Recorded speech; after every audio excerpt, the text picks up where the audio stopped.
Another terrific performance, Keith. You must be delighted with the way the team played again. Yes, really pleased with the hard work, the endeavour, the effort. The way we defended from the front, the way that we pressed, the intensity to the way that we played. So really pleased. And high quality goals. I mean, I suppose if you wanted a definition of a defence splitting pass, Jay Spearing's for the first one is the perfect example of it. It's a great goal, you know, and I think it's the hard work that's been put in, you know, by every player, you know, to make those runs. Running is a key component, but it's a great goal. It's a great, you know, for me, I don't have to explain, you know, one pass, splitting defence, and it's a great run, and it's a run that, you know, as a player, as a group of staff, we've been working on. But we created some great opportunities. The intensity at which the boys played at, in and out of possession. I'm really pleased for the players. I'm pleased for the squad of players, the supporters, you know, in Tranmere Football Club. I'm really pleased at this moment in time, but I'm sat here. We've got 20 games remaining and nothing's been decided. You know, we're in good form. The magic formula for me is hard work. I mean, terrific play around the edge of the penalty area. I mean, that brought 2 goals. You know, Feeney's pass, Wolverines cross, James Vaughan gets the second goal, and then a terrific 1-2 on the edge of the box, and Vaughan gets the third after half time as well. I mean, you know, terrific play. Some of the football's outstanding, you know, but I know that the players are capable of doing that. Demand hard work, you know. It's so important to me, you know. It's so important to the supporters to see the endeavour of the players. You can see it yourself, sure, you can see it. You know, the way that the lads are responding, bouncing off each other, pressing the opponent, you know, winning tackles, trying to play high tempo, you know, passes, goal scoring passes. If you get it wrong, then it's tracking a runner, it's regaining the ball, retaining it, and then attacking again. You know, and that's all the team. You know, the goalkeeper, but equally so, the whole team defend as well.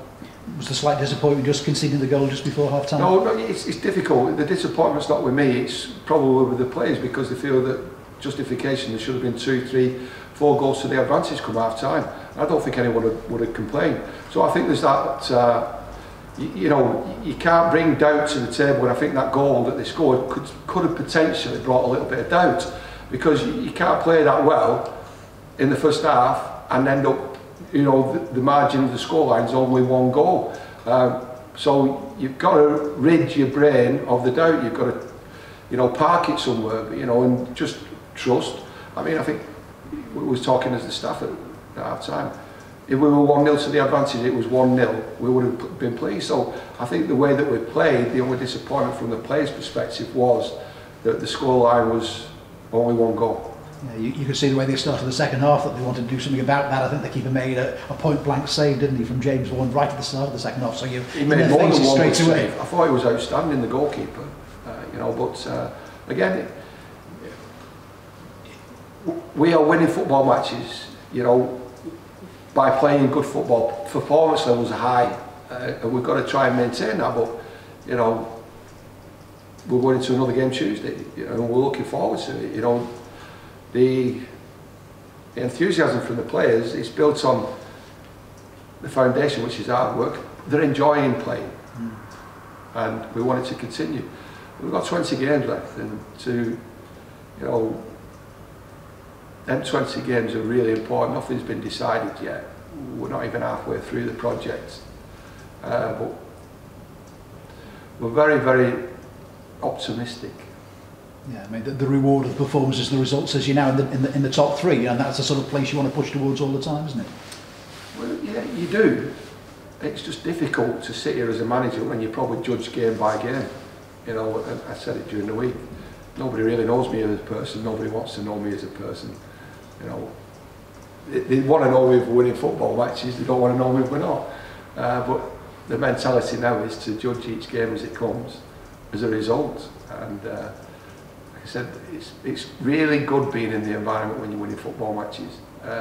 You've always got a plan. You're planning every day, every minute. As a manager, the games are coming thick and fast, but the players, they're in good form. They're working exceptionally hard. We've had 2 different types of games during the course of the week. Played 2 different teams. Brilliant response from all the players who've been involved in their appetite, their desire, the hunger, you know, and their ambition, and that really gives me, you know, gives me a real positive glow, like, you know. Yeah, I can tell that, and rightly so. I mean, 6 consecutive wins at home now, I think, as well, you know, and every team that wants to do well, you need a solid base at home, don't you, to build on? Yeah, belief, you know, belief's so important, feeling good about yourself, feeling good about your teammates, but that constant drive, it's difficult, you know, it's the most difficult thing in the world, being a winner, being successful. It's not easy, and every day the relentless task of having to perform. Listen, we enjoy it, don't get me wrong, I'm not here moaning, but it's difficult being a winner, it's difficult being a football player, and they do deserve a lot of credit. A couple of new faces on the bench today as well, Ali Crawford, you know, Charlie Jolly's there as well, so yeah, they're up to speed now and part of the squad. They'll get there, they're part of the squad, and listen, you can't take anything away from the players. The players that have come in have got to be patient, they've got to earn the respect of the players that are playing and winning, and that's where you get success. You do get success, there's got to be a layer cake system of success, and hopefully, you know, we're putting them foundations in place. I just wonder, you mentioned, you know, sort of Saturday, Tuesday, that's the way it's been. Has that been a help in some ways to get a bit of momentum going or not? Listen, momentum, it's a myth, I'm led to believe. You know, you know, if you research a lot of what the Americans believe, it's a myth. You know, it's something that, it's not tangible. You can't measure it. You know, everything else in football now we can measure. You know, whether it's, you know, total distance, can't measure momentum, it's a myth. Where is it? Can you touch it? So we're just going through the processes every day, trying to improve our basics, which give us an opportunity to be successful. And just pick out one player today, I mean James Vaughan, that's 19 goals in all competitions for the season already. I mean, he's having a terrific run, isn't he? As you say, only just over halfway through the season. He's brilliant, superb. You know, when team sheets go in, you want on your team sheets a lot of danger, a lot of key players who can provide danger to the opponents, and that's what we've got on our team sheet. And you know, the red zone, right in the danger, James Vaughan. Yeah, I don't mention his goals, but as you mentioned at the start, there, you know, defending from the front and leading the line, it's that all-round game as well as you want from your main striker. You know, he's a key component of everything we're trying to achieve. You know, but he's ambitious, he's driven, he creates standards, and we're really pleased that he's playing for Tranmere Rovers. Yeah, the football you play has put up a smile on a lot of people's faces at the moment, Keith, so keep it going. Let's hope so. A lot of fine margins in League Two, but did Tranmere win that game because they were technically better than their opponents? I don't think we won that game on fine margins today. You know. That's been general, but yeah. But yeah, it is fine margins, it's small detail. It's that moment. I agree with you. You know, every game they can change like that. And, you know, that's the emotional side of a result. I think if you're a manager or a coach, you sift through the debris of the real performance once the emotions have been taken away from the performance. And sometimes, you know, it's key moments that do change games and your fortunes, whether it's winning, losing or drawing. You want to win more games than you obviously lose. You've got to create an environment where you're picking up points if you want to get promoted. But everything's about fine margins and decision making, and I think the goal, we made first contact, we made second contact, and it ends up dropping just nicely for the opponent. So it was just a goal out of nothing that could have changed the course of the game. But because of our actions, it didn't.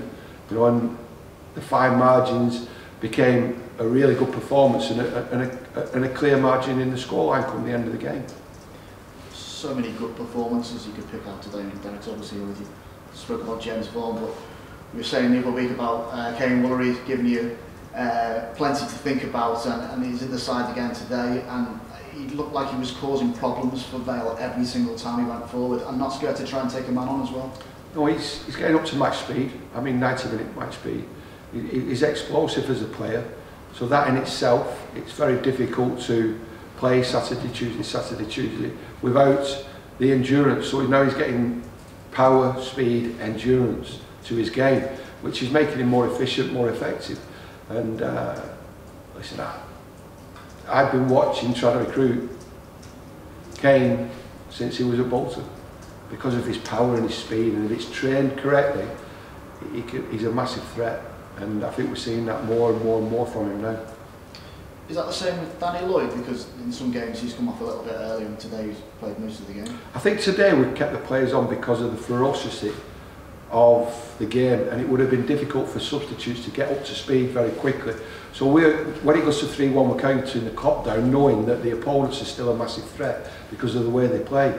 So it would have been difficult to put substitutes on, you know, and it's sometimes better for them players who are involved in the speed of the game to remain on the pitch, because within a 5-minute, 10-minute period, talk about momentum, you could talk about a game swing, you know, and it could, you know, be a negative impact sometimes as a substitute, making substitutes because you feel players are tired, but the game ready, the game energy, and I just thought that it was right to keep the players on. Sometimes, you know, you have to make substitutes because you want to make a game-changing substitute to go and win a game.